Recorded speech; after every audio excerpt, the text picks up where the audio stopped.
Surah Al-Jin, surah yang ke-72. Assalamualaikum warahmatullahi wabarakatuh. Alhamdulillahi wa kafa wa salatan wa salaman ala ibadihi alladhina astafa wa ba'd. Muslimin muslimat yang dirahmati Allah sekalian, surah Al-Jin, surah yang ke-72 mengandungi 28 ayat dan diturunkan di Mekah. Surah ini sangat menarik kerana ia menceritakan tentang hakikat perkara gaib, iaitu jin yang kita tidak nampak dengan mata kepala kita dan kita tidak dapat membuktikan kewujudan mereka secara hissi, secara fizikal. Surah ini secara asasnya diturunkan disebabkan berlaku satu peristiwa bagi Nabi SAW daripada perjalanan dari Taif ke Mekah. Peristiwa ini berlaku di sebuah lembah yang dikenali sebagai Wadi Nakhlah yang berada di antara Taif dan Mekah. Jadi peristiwanya adalah pada waktu subuh. Baginda Nabi SAW mengimami para sahabat di dalam salat. Kemudian Nabi tidak menyadari bahawasanya kehadiran para jin itu. Lalu baginda pun tidak membaca suatu surah ataupun ayat yang khusus kepada mereka, tetapi sebaliknya hanya membaca bacaan yang biasa. Lalu bacaan ini didengari oleh kumpulan jin tersebut. Lalu mereka tersentak, terpegun dan terkesima dengan bacaan tersebut. Lalu mereka memeluk agama Islam ataupun beriman dan pulang ke tempat mereka lalu menyebarkan apa yang mereka dengar itu. Lalu Allah Subhanahu Wa Taala pun menurunkan wahyu kepada Nabi SAW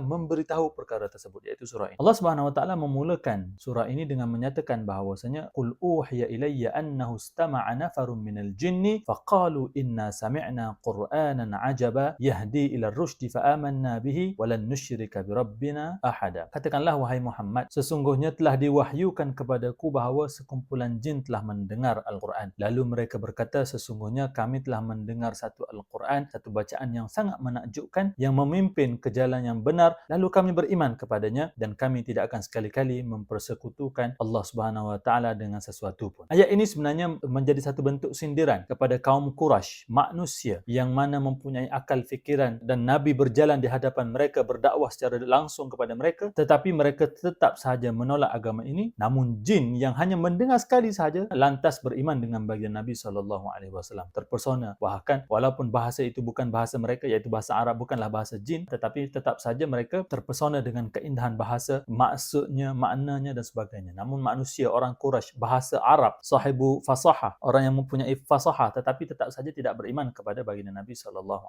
Kenapa? Kerana ego, kerana risaukan apakah yang akan dikatakan kepada mereka, kerana mereka merupakan pembesar-pembesar Quraisy. Kalau pembesar ini patuh tunduk kepada Nabi, maka jatuhlah ego mereka, maka ini mereka tidak boleh terima. Kemudian Allah Ta'ala juga menyebutkan dalam surah ini, wa annahu kana rijalun minal insi ya'udhuna birijalin minal jinni fazaduhum rahaqa. Ada beberapa orang lelaki daripada kalangan manusia memohon perlindungan kepada beberapa orang lelaki daripada kalangan jin, maka jin-jin itu tidak lain dan tidak bukan hanya menambahkan bagi mereka dosa, ketakutan dan juga kesombongan. Rahaqa. Jadi ini menunjukkan bahawasanya amalan jahiliah itu di antaranya ialah meminta bantuan khadam, meminta bantuan kepada para jin, sama ada mendapatkan manfaat ataupun menolak mudarat. Amalan ini juga dulu subur di kalangan orang Melayu kita, yang mana mempercayai bahawasanya jin itu boleh memberi manfaat dan juga boleh memberi mudarat, sehingga kan sanggup memuja mereka, memuja jin dengan memberi makanan, memberi offering, memberi satu bentuk hadiah kepada para jin ini untuk meminta bantuan. Begitu juga dengan dukun, jin-jin itu dipuja dan diberi suatu bentuk makanan untuk mendapatkan sesuatu imbalan, sama ada maklumat ataupun memberi manfaat ataupun juga menolak kemudaratan. Jadi Allah Ta'ala menyatakan bahawasanya perbuatan bersandar kepada jin itu memberi dua impak buruk. Pertama, jin itu menjadi makin sombong, makin taksub, merasakan diri mereka hebat. Kenapa? Kerana manusia yang merupakan khalifah Allah di muka bumi ini pun menuntut bantuan daripada mereka. Yang kedua, bagi pihak manusia pula menjatuhkan martabat manusia. Manusia akan hidup dalam belenggu, paranoid, ketakutan dan juga terjerumus ke dalam lembah kesyirikan, kerana percaya bahawasanya ada selain daripada Allah Ta'ala boleh memberi manfaat dan juga boleh memberi mudarat. Ini adalah ainus syirik, satu bentuk syirik, benar-benar syirik. Kenapa? Menganggap jin boleh memberi manfaat, menolak mudarat. Begitu juga kita secara tidak sedar sepatutnya kita harus memperbetulkan naratif kehidupan kita. Selain daripada Allah Ta'ala, semuanya tidak dapat memberi manfaat ataupun mudarat. Baik manusia, hidup ataupun mati, tetap saja tidak boleh memberi manfaat mudarat. Yang kita nampak, kita boleh minta tolong kepada si fulan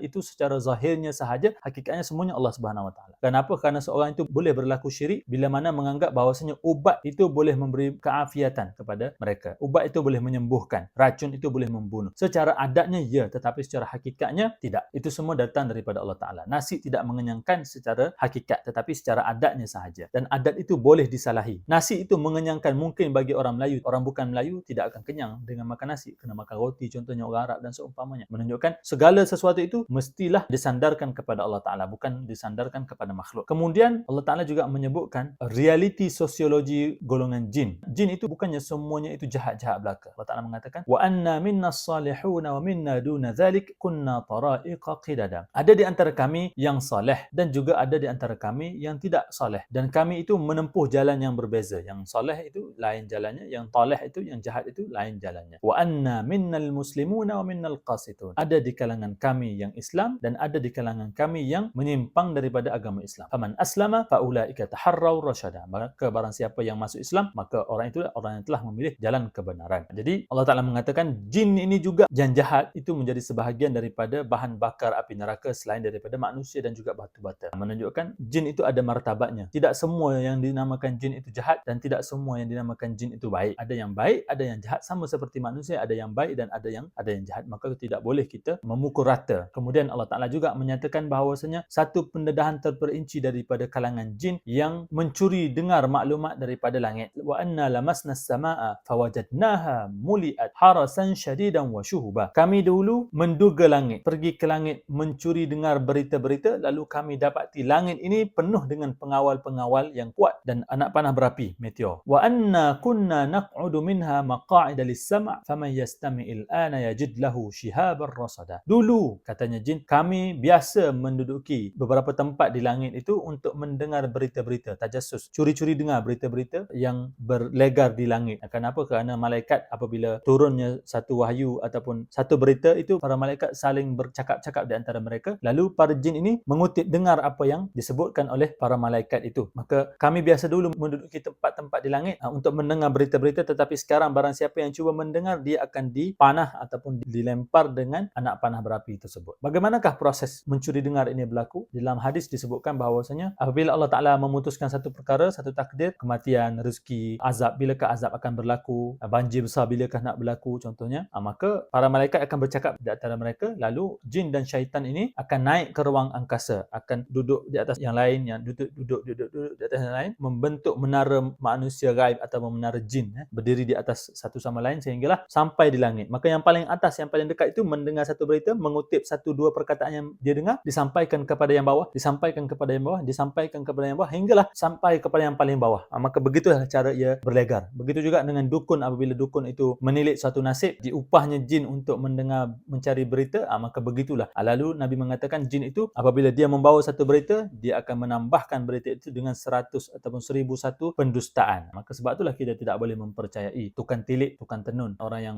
menilik nasib dan seumpamanya. Secara umumnya rumusan yang kita boleh ringkaskan daripada surah jin ini ialah Allah Ta'ala menyatakan bahawasanya seorang itu haruslah mempunyai tauhid yang kemas, yang jitu, untuk tidak menjadikan diri terbelenggu di dalam lembah ketakutan. Kenapa? Kerana mukmin itu tidak seharusnya paranoid ataupun takut kepada jin, hantu, iblis dan seumpamanya, kerana manusia, jin, iblis ini semuanya adalah makhluk Allah Subhanahu Wa Taala yang lemah, tertakluk di bawah undang-undang fizikal dan undang-undang gaib Allah Subhanahu Wa Taala. Tidak ada yang dapat memberi manfaat ataupun memberi mudarat melainkan dengan izin Allah Subhanahu Wa Taala. Dan apa sahaja yang berlaku itu semuanya telah ditentukan oleh Allah Subhanahu Wa Taala. Bukan kerana jin itu mempunyai kekuasaan, iblis itu mempunyai power dan seumpamanya untuk memberi mudarat kepada manusia. Tidak sama sekali. Yang kedua, Al-Quran itu seharusnya dijadikan satu bentuk benteng kepada setiap manusia. Rumah yang senantiasa disubur dengan bacaan Al-Quran tidak akan dimasuki oleh jin, ataupun orangnya itu tidak akan mudah dapat diganggu oleh jin dan iblis kerana mempunyai benteng yang kukuh. Menjadikan Al-Quran sebagai benteng itu sangat penting, sangat perlu kepada manusia. Begitu juga ilmu gaib itu tidak ada siapa pun yang mengetahui perkara tersebut melainkan ia murni daripada Allah Subhanahu Wa Taala. Kalaulah kebetulan berlaku seperti apa yang disebutkan oleh tukang tilik, maka itu sebenarnya hanyalah murni coincidence, semata-mata kerana kebetulan, bukan kerana dia mengetahui secara hakikatnya. Perkara yang gaib itu hanyalah Allah Subhanahu Wa Taala yang tahu. Nabi SAW sendiri pun tidak mengetahui perkara gaib. Tengok bila mana Jibril bertanya kepada Nabi, bilakah akan berlaku hari kiamat? Katanya Nabi, orang yang bertanya iaitu Jibril dan orang yang ditanya sama-sama dua-duanya tidak mengetahui bilakah ianya akan berlaku. Maka kalau Nabi sendiri pun tidak mengetahui, maka apakah tukang telik itu lebih mengetahui, jin itu lebih mengetahui, iblis itu mengetahui? Sudah tentu tidak. Maka inilah di antara apa yang dapat kita sebutkan ataupun intipati, intisari daripada surah Al-Jin. Mudah-mudahan dapat memberikan kepada kita iktibar, memberikan kepada kita ilmu baru untuk menjalani kehidupan kita. Wabillahi hidayati wat taufik. Wassalamualaikum warahmatullahi wabarakatuh.